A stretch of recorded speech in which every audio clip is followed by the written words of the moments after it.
ओम वसुदेवसुतं देवं कंसचाणूरमर्दनं देवकी परमानन्दं कृष्णं वन्दे जगद्गुरुं।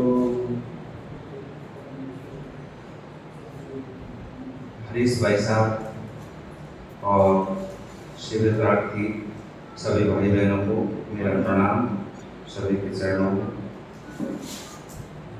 भाई साहब आदेश हुआ कि कोई भी एक्टिविटीज़ के बारे में थोड़ी बहुत जानकारी हो, तो हमारा भी राजस्थान में एक छोटा सा प्राकृतिक चिकित्सालय कोशिश करते हैं, लोग स्वास्थ्य लाभ लेते हैं, तो थोड़ी बहुत जानकारी आपसे शेयर करेंगे। तो कहीं भी जो ईश्वरीय चिकित्सा है उसका, चाहे तो वो प्राकृतिक चिकित्सा हो और एनडीएस भी ईश्वरीय चिकित्सा है, ये प्राकृतिक चिकित्सा से ही संबंधित है और अपने आप में पूर्ण भी है। जो प्राकृतिक उपचार है, शरीर को डिटॉक्स करना आहार के द्वारा, और आहार के साथ साथ अगर कोई बॉडी पार्ट्स में ऐसे टॉक्सिन्स जमा हैं, जैसे किसी को साइनस हो गया, तो प्राकृतिक चिकित्सा में उसके लिए जल नीति है, रबर नीति है, सूत नीति है, घृत नीति है। यानी अपने जिस पार्ट्स की इम्यूनिटी कमज़ोर हो गई है, आप कहीं एसी रूम से बाहर निकले और फट से छींक आ जाना, या फिर गर्म में से जाके और ठंडे उसमें चले गए, तो वो शरीर की हमारी कार्य क्षमता और इम्यूनिटी पावर कमज़ोर हो जाती है। इसलिए हमको बार बार कभी नाक से पानी आ जाना, छींक आ जाना, तो ये होता है। तो इसके लिए प्राकृतिक चिकित्सा में विशेष जोर दिया जाता है अपने चेस्ट से ऊपर वाले हिस्से की कुछ क्रियाएं, शुद्धि क्रिया, जैसे अपने बड़े आंत के लिए कहा कि भाई एनिमा जरूरी है, तो वो निश्चित रूप से एनिमा करना ही है। लेकिन नाक के लिए जल नीति, श्रुत नीति, रबर नीति और कुंजल क्रिया कफ संबंधी रोगों के लिए। लेकिन कुंजल में एक बात का ध्यान रखना चाहिए, कुंजल क्रिया में विशेष सावधानी ये है कि ज़्यादा अगर कोई बुजुर्ग हैं या हार्ट से संबंधित कोई प्रॉब्लम है, तो उनको विशेष देख रेख में ही, चिकित्सक की देख रेख में ही कुंजल क्रिया करनी। और जो युवा हैं या इनको कोई परेशानी नहीं है, ऐसी कोई सिम्टम्स बॉडी में नहीं है कोई बीमारी के, तो वो आराम से कर सकते हैं। ये सुबह भाई साहब का आदेश होगा तो अपन एक बार कुंजल और नीति का प्रयोग सुबह 6:30 बजे करवा देंगे, या योग के बाद में। दूसरे जी, कल योगा नहीं है। अच्छा, कल 9 बजे जल्दी चालू करना जी है। जी, तो इसमें कोई दिक्कत नहीं है। आप इसको अपने हिसाब से गर्म पानी करके हल्का नवाया, ज़्यादा तेज भी नहीं हो और कम भी नहीं हो, और उसमें सेंधा नमक डाल के और कागासन में बैठ के, ये कागासन होता है, इसमें फटाफट पानी पीते जाते हैं। और जब पानी अपने गले तक आ जाए, क्योंकि गले तक जब पानी आएगा तभी अपन वमन कर पाएंगे। अगर पानी आपके गले से नीचे है तो उसको निकालने में काफ़ी जोर लगता है, इसलिए पानी पूरा भर के पूरा पी लिया, 5 से 6 गिलास, 7 गिलास, जिसकी जितनी क्षमता है। और उसके बाद हल्के से यहाँ से झुके और अपने एब्डोमेन पर हाथ रखा और दोनों उंगली से जैसे जीभ साफ करते हैं, एक एक बार ट्राई करते जाएं। थोड़ी देर में थोड़ा थोड़ा करके पानी सारा बाहर निकल जाएगा। तो जो अपना एसिड है, जिसके कारण हमको भूख नहीं लगती है या जलन रहती है सीने में, या अच्छे से डाइजेशन नहीं होता है, तो वो उसमें बहुत उपयोगी है। तो कुंजल क्रिया, नैतिक क्रिया का ये है, विशेष कुछ भी नहीं है। नैतिक का पात्र होता है, अगर आप कहीं चिकित्सालय से भी जुड़े हुए तो वहाँ से मंगवा सकते हैं, या ऑनलाइन भी मंगा सकते हैं, सर्च करके देख लें, डाल दें जल नैति पात्र, तो आ जाएगा। उसमें एक तरफ एक नोजल टाइप होता है, उसमें जल भरा। अच्छा, उस पानी को भी अपन को नमकीन लेना है, नमकीन पानी लेंगे तो जो श्लेष्मा और कफ की नाक में है वो आराम से निकल जाएगा।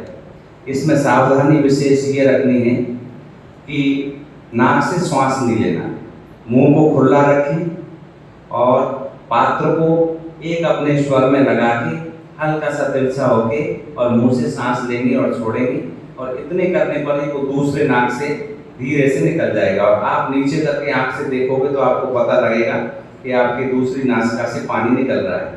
एक लोटा उधर से निकाल दें और दूसरा लोटा दूसरे से निकाल दें। जलनेती करने के बाद फिर नाक को बंद करना या हाथ से बंद करके छिनकना यानी कि बाहर निकालना, वो नहीं। जलनेती करने के बाद फिर आपको दोनों हाथों को कमर के पीछे लगा लेना है ऐसे, और यहाँ झुकना है, और फिर वायु नेति करनी है। वायु नेति का मतलब ये है नाक से श्वास को बाहर फेंकना। तो जो भी पानी आपके दोनों नासिकाओं में रह गया है ये ऊपर की तरफ नहीं चढ़ना चाहिए, तो वो झटके से बाहर निकल जाएगा ऐसे। ऐसे 20-25 बार आपने झटका दिया और अपना मुंह साफ कर ले, और ये आपकी जलनेती प्रक्रिया संपन्न हुई। जलनेती करने के बाद और भी आपको अगर लाभ लेना है तो बादाम का तेल या सरसों का तेल या तिल का तेल ओरिजिनल कच्ची घानी का होना चाहिए, और कोई भी ड्रॉप में रखें आप, और दो बूंद दोनों नथनों में डाल के और धीरे से ऐसे करके और श्वास ऊपर ले सकते हैं। तो उससे जो कमजोरी अपनी मांसपेशी में आ गई है वो धीरे धीरे मजबूत हो जाएगी, और आपके जो छींक आना या नाक से पानी आना या बार बार जुकाम हो जाना या नाक में खुजली आना वो बिल्कुल बंद हो जाएगा। शाम के समय भी ये प्रयोग अपन कर सकते हैं। सोने से पहले 2-2 बूंद बच्चों के, बड़ों के, सभी के डाल सकते हैं, इससे कोई नुकसान नहीं है, और ये अपने तेल नेति में आता है। तो शाम को सोते समय तेल नेति कर सकते हैं। तो इससे माइग्रेन में, साइनस में, इसमें बहुत ज़्यादा उपयोगी और लाभकारी है। तो ये छोटे छोटे प्रयोग अपन अपने जीवन में जोड़ें और शरीर की शुद्ध क्रिया पर ध्यान दें। योग में भी है तो सारी मांसपेशियों को स्ट्रेच करना, साधारण योगा, अपने को ऐसा कठिन योग नहीं करना है। जैसे गुरुजी ने बताया कि शीर्षासन पहले मैं बहुत करता था और उससे नुकसान होने की संभावना ज़्यादा रहती है। तो कोई भी वीडियो या टीवी पर या कहीं भी देखकर कोई योगाचार्य अगर कोई ऐसा कठिन योग कर रहे हैं तो वो अपन को नहीं करनी। साधारण योग जिसमें संधि योग, अपने सारे जोड़ों के योग हैं, क्लॉकवाइज, एंटी क्लॉकवाइज, एंकल से लेके अपने गर्दन तक सबका घुमाना, नेक को, आंखों को, ये सारे व्यायाम अपन कर सकते हैं। और सीधे लेटने वालों में मरकट आसन है, साइकिल चलाना है, क्लॉकवाइज, एंटी क्लॉकवाइज, पवन मुक्त आसन है, सीधे लेट के और एक पैर को फोल्ड करके दोनों हाथ से पकड़ के श्वास भरें और श्वास छोड़ते हुए अपने पेट की तरफ दबाएं, ये अर्ध पवन मुक्त आसन। और दोनों पांवों को मोड़ के दोनों पैरों हाथों से पकड़ेंगे तो ये हो जाएगा पूर्ण पवन मुक्त आसन। तो एनिमा की प्रक्रिया में भी जो लास्ट में बताया था धरती बहन ने कि एनिमा में भी पहले बाईं करवट से, पहले अपन नमस्कार मुद्रा में लेंगे, फिर लेफ्ट करवट से, फिर राइट करवट से, और फिर सीधे लेट के पूर्ण पवन मुक्तासन में भी उसको थोड़ी देर रोक सकते हैं। और शायद प्रदीप भाई साहब कल बता रहे थे, मैं तो थोड़ा अनुपस्थित था, उसमें सर्वांग आसन भी कर सकते हैं। कमर में हाथों का स्टैंड देके दोनों पैर ऊपर, तो अपने जहां तक आंत में वो पानी जाएगा, जहां तक उसको जगह मिलेगी, तो निश्चित रूप से वहाँ टॉक्सिन्स को ढीला करेगा और अपने वेग के साथ वो अपनी आंत को साफ करेगा। तो ये छोटी छोटी क्रियाएं बहुत अच्छी हैं और विशेष तो ठीक है। सभी के लिए शुभकामनाएं, और सब आप अच्छे से पालन करें, हमारी शुभकामनाएं। विशेष बहुत अच्छा रहा और बहुत आनंद में रहा, आप सब लोग इतने अच्छे हैं। नमस्कार। धन्यवाद।